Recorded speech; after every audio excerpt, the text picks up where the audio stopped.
นมกันค่ะวันนี้คิสคุกกิ้งมีเมนูขนมหวานเนื้อเด้งดึงน่ารักน่ารับประทานน่าอร่อยมาฝากน้องๆค่ะที่สำคัญวิธีทำไม่ยากเลยไปทำพุดดิ้งหมูสีชมพูพร้อมๆกันเลยค่ะ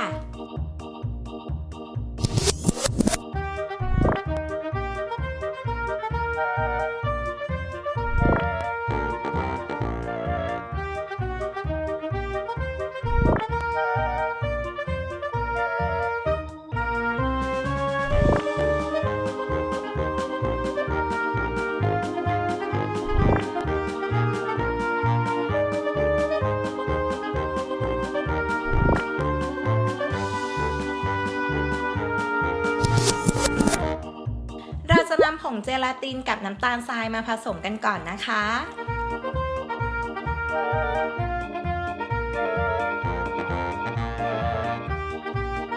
จากนั้นเราก็จะนำนมรสสตรอเบอรี่ของเราไปต้ม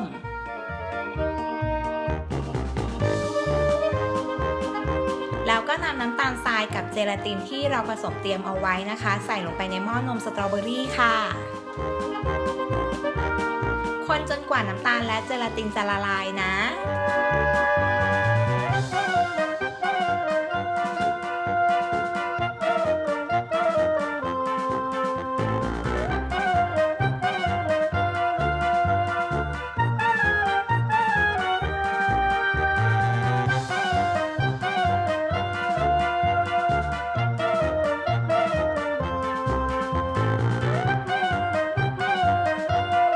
พอน้ำตาลและเจลาตินละลายดีแล้วนะคะก็เทใส่พิมพ์ได้เลยเป็นพิมพ์วงกลมแบบนี้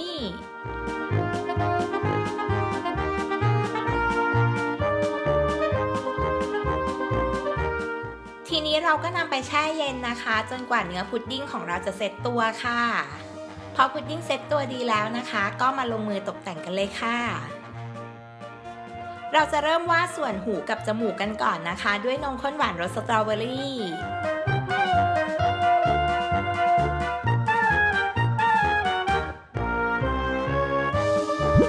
ติดส่วนตาด้วยช็อกโกแลตชิพ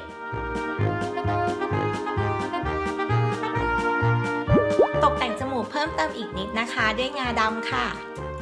เรียบร้อยค่ะพุดดิ้งหมูสีชมพูของเราน่ารักน่าอร่อยใช่ไหมล่ะที่สำคัญมีประโยชน์มากๆเลยจากนมสตรอเบอรี่นั่นเองลองทำดูนะคะไม่ยากเลยคลิปหน้า Kiss Cooking จะมีเมนูไหนมาฝากน้องๆอีกนะคะกด Subscribe Kiss Kitchen เอาไว้แล้วก็อย่าลืมกดกระดิ่งกันด้วยนะคะ